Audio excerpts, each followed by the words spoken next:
I am no soldier. I know nothing of war, so King Phineas acts in my stead. I am most grateful to him, and I will not see him stop until Begnion is paid. Blood leads only to blood, and violence gets violence, nothing more. Revenge is simply another name for murder. That's actually a really catchy quote. And you, King of Lions, what would you do about your home in Gallia? Now that you know Dane's fate toward Gallia is mere another move in his game of war, how will you act? They've made a known form of declaration of war. Until they do, we will watch and wait. If the first attempt toward eradicating all humans come, Phineas will help you destroy Dane. No. Unless this becomes a true war among all nations, I want you to stay your hand. As long as Gallia is protected by the Sea of Trees, we can stave off Dane's attacks. Ah, luxury of a large nation. He would waste the chance to expand territory just to maintain the status quo? Sad. I agree with King Gallia. If we were to form the Laguz Alliance against Dane, we will drive Begnion the day inside and lose a valuable ally. The flames of war cannot be fanned haphazardly. Above all, we must think of Laurent's medallion. Its location is unknown, but it still exists. We know this, and as long as it does, we can all out any war that could stand to engulf all our nations. Do you understand, Laguz Kings? I beg of you, do not forget it. So the kings were just pretty much discussing state of affairs. And that's chapter 14.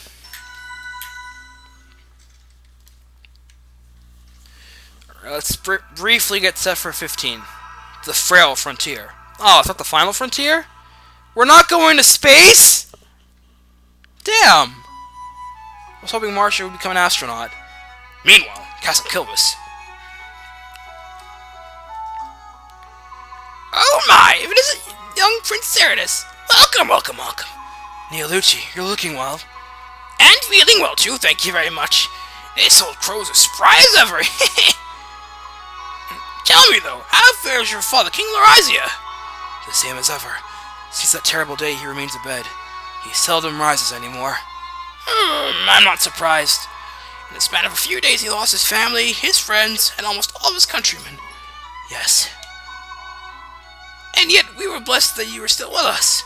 Prince Reyson, if there's anything this doddering old bird can do for you, please don't ask. Thank you. I appreciate your kind sentiment.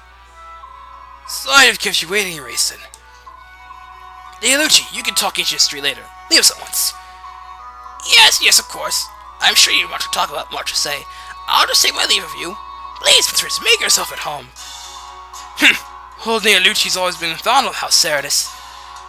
When he heard that the White Prince himself was greeting us with us, he could barely contain his joy. So, Prince, what's this all about? You haven't seen your face around here in a long time, and I'm naturally quite curious as to your intentions. Your attitude during the Goldoa meeting piqued my interest. What is it you're after, Neasala? Why did you provoke Tabarn? You came all this way for that? Are you serious? Do not mock me, Crow King. Tabarn is my father's guardian. If not for him, we might have suffered the end of House Ceratus itself. I will not brook any insults to him. Oh, I see. So rather than ally yourself with me, your trusted companion of old, you would side with this new protector? That's an unfortunate shift in attitude. I trust you remember that when you and your sister were young, it was I, and not Tabarn, who watched over you. Any change in my bearing can be laid at your roost, Neasala. After all, you, my old friend, are the one who continues to engage in commerce with my enemy. With humans.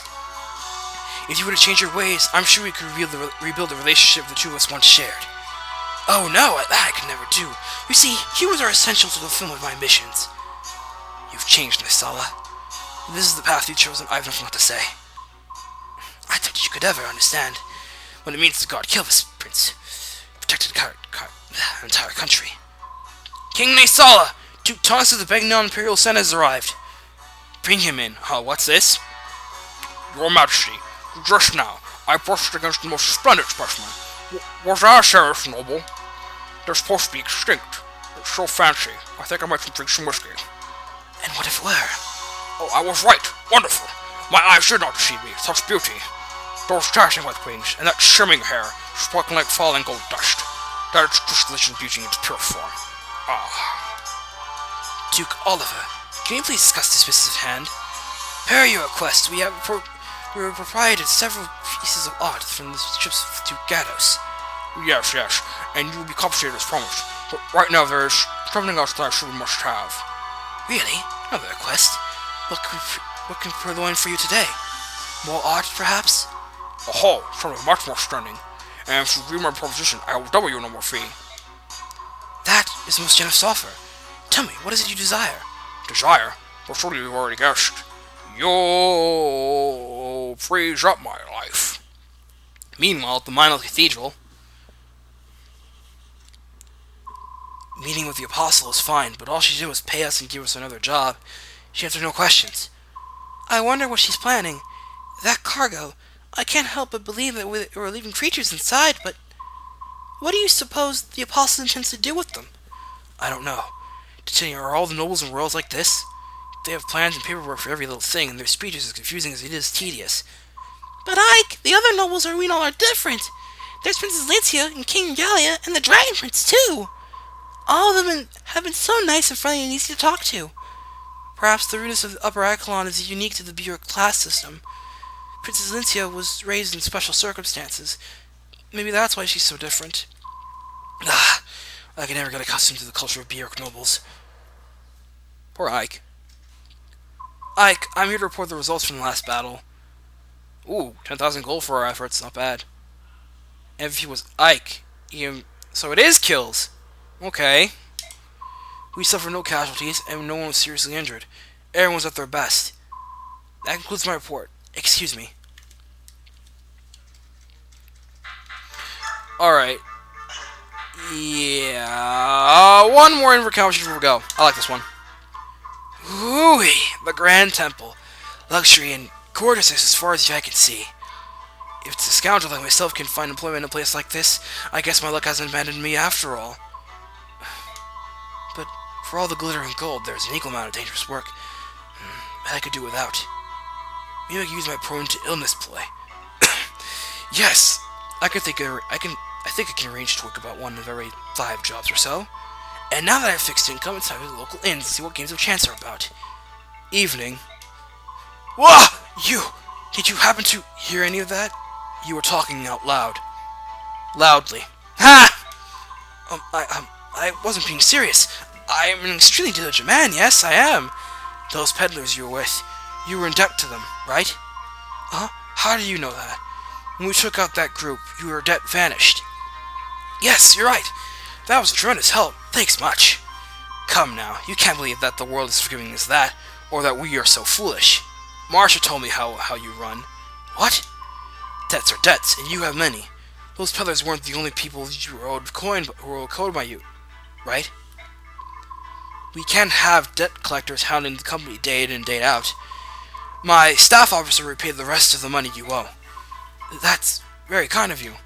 It was from the company coffers. You, my friend, are now in our debt.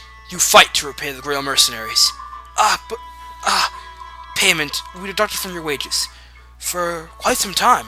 It seems you're working for free, friend. Until your debts are completely repaid, don't even think about leaving the company. Or getting sick. Right then. I trust you to your best. What a mess. Nuts. So good. Alright, that's enough. I'm really exhausted right now. This is Region 404. Makalov, you just got Makalowned by Ike. See you later, guys.